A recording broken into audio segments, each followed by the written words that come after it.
Today's story was published by Helton 2 and is about unexpectedly. The husband discovers that his wife's affair with her colleague was a long-term affair. Even people at work knew that she was married to her work boyfriend. Okay, let's go to the story and see what happened there. Publisher note: I apologize for any grammatical mistake because English is not my first language. I am Bob Jackson, a simple man. All I wanted was a worry-free life, a wife, kids, and a nice house. I drive Ford F-150. My dad had left me when he passed away. That happened 10 years ago when the truck was 15 years old. My father was a carpenter and a farmer.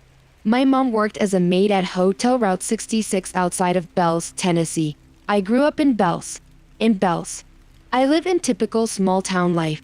Bells were so small when you saw the Welcome to Bells sign. The back of the sign said, "Thanks for visiting." I attended Bells Elementary, Middle High School, and Mini Mart. They were all in the same building. My nickname was BJ. And the only thing that kept me from being picked on was my sister, Carrie.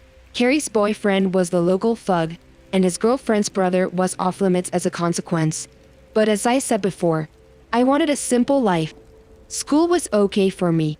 I had a few friends, a girlfriend, and a cheap car that got me from A to B, maybe C if I got it tuned up. The one thing I did great was hunt. I had a gun in my hands from the time I could walk.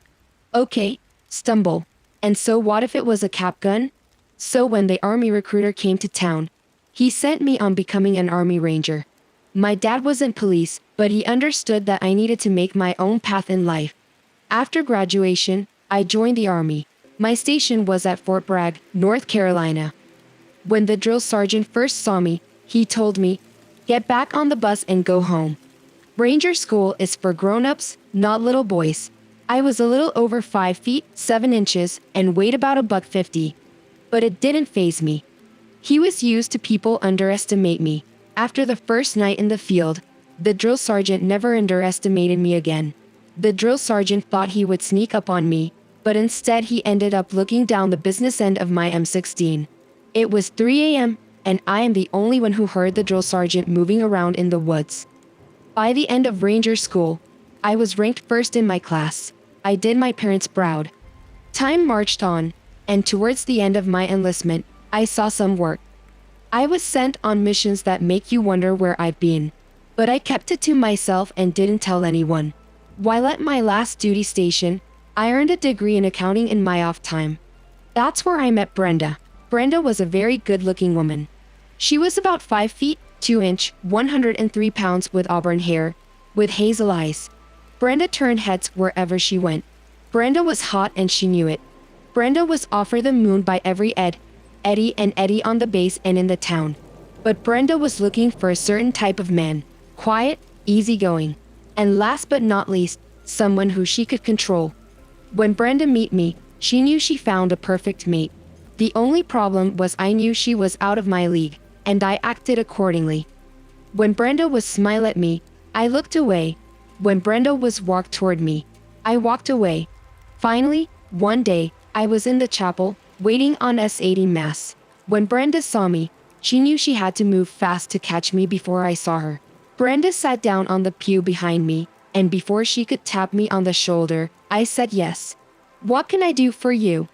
That threw Brenda off a little because she didn't realize that I knew she was there. Once Brenda smiled, my heart melted. That was all it took for a romance to start. From that moment on, we were a couple. When I took Brenda home to meet my family, they were in awe. Brenda had her MBA. She was first in her class, and she also spoke 4 languages in Belize. The whole town wondered how I got so lucky. Remember, Bells is very small town, population around 225. My dad was happy for his son, but told me, "Keep an eye out, son. When you have a woman like that, you always have to keep your eye on the prize. Be sure you treat her right and love her as she needs. But don't ever let her disrespect you. It's okay to let her have her way. As long as you don't give her everything, you have to stand up sometimes and say no." I made a promise to my dad that day, and I always kept my promises. Update: time flew by in the blink of an eye. It was 10 years down the road. I had a nice little auditing business, and Brenda was a mid-level sales executive for a major department store. We have no kids and we're the perfect little married couple. Things were going great as far as I was concerned. I had just finished an audit on a client's factory. Then I decided to stop by Brenda's office and see if she wanted to go to lunch. I have never been to Brenda's office before. I never wanted to interfere with her at work. Likewise, she had never called me at her office either. She always called me or leave me a message at home to tell me if she was going to be late. Once I found where Brenda's office was located, I walked up to her secretary, whose desk sat outside the office off of the corridor. "Who are you?" Brenda's secretary asked me when I stopped in front of her desk. "I'm Brenda's husband," I informed her.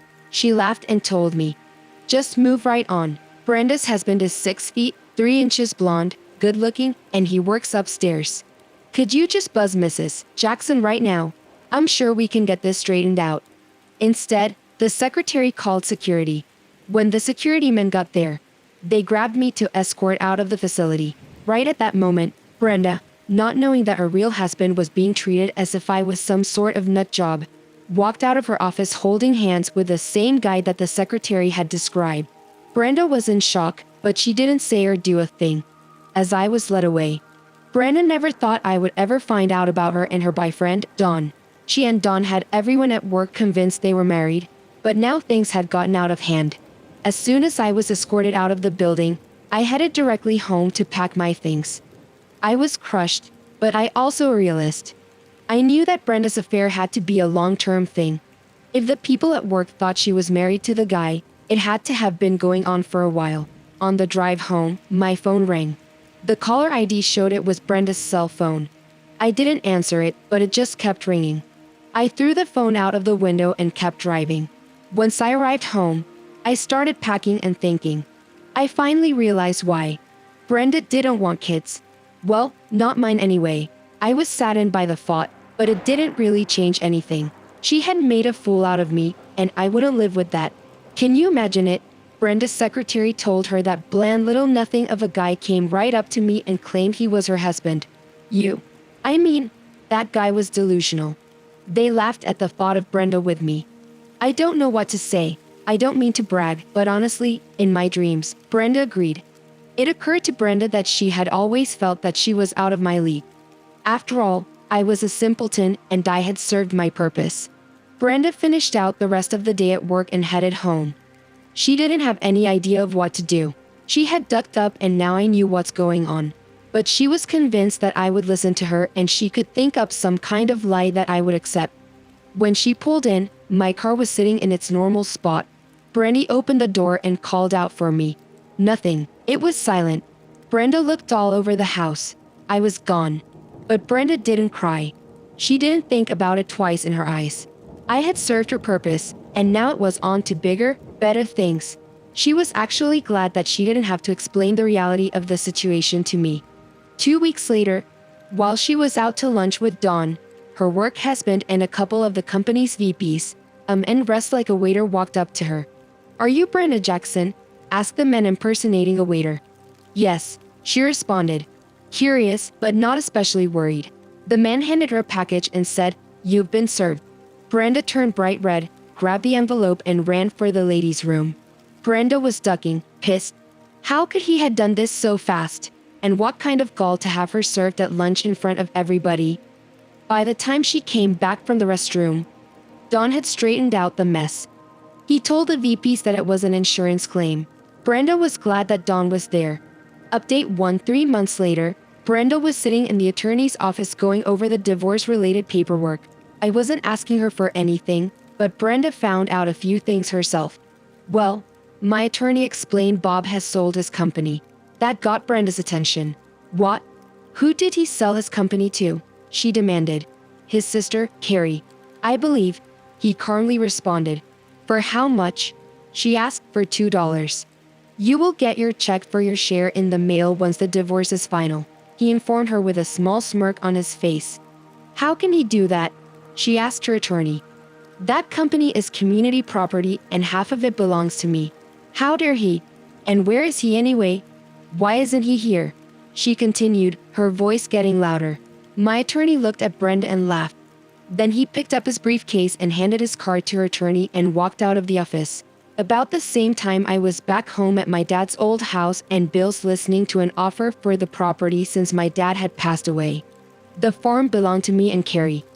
There was a rumor going around that Nissan would be opening a plant up in Tennessee somewhere. An executive VP in charge of development from Nissan was talking to me about building the plant and bells on me and Carrie's property. The farm was a little over 200 acres, so it was the size that Nissan had been looking for. That combined with its easy access to the freeway and that fact that a railroad line already existed on one side of the land made it the perfect location. Everyone in the town understood the stakes involved because Nissan building the new assembly plant in Bells would also draw other businesses into the area. I and Carrie agreed to the deal with a $35 million price to be split between the two of them. Nissan even signed a 6-year deal with Carrie's firm to provide consulting services. I asked the VP after they had signed off on the land deal, "What are your plans now that you have sold your business?" I haven't really thought about what I am going to do for the immediate future, to be honest. Why do you ask? We at Nissan have done our due diligence, and that included researching your background. We were wondering if you might be interested in becoming the new head of accounting for the plant. I think that I might be very interested. Of course, I would have to look over the whole package that Nissan offers, but my inclination is to say, yes. I agreed. In the meantime, Brenner and Don had gotten a tip that Nissan was building a plant in Belize. Brenner and Don envisioned themselves as Belle's new power couple. But for that to happen, Brenda needed to be divorced. She decided to accept my settlement and to put a rush on the divorce. She asked her attorney to push it through the court system as fast as he could, and 45 days later, Brenda and I were divorced. A week after the divorce was final, Brenda married Don in small ceremony at a wedding chapel in Las Vegas. I heard about it through the grapevine, and while I frowned, I didn't say a thing about it to anyone. I started at the new Nissan factory where I put in my usual 110% effort. Top management recognized talent when they saw it, and in what seemed like no time at all. I was promoted to VP of Finance and Administration, which included the HR department. I directly reported to the executive VP of the region, a longtime Nissan employee, Henry Masaki.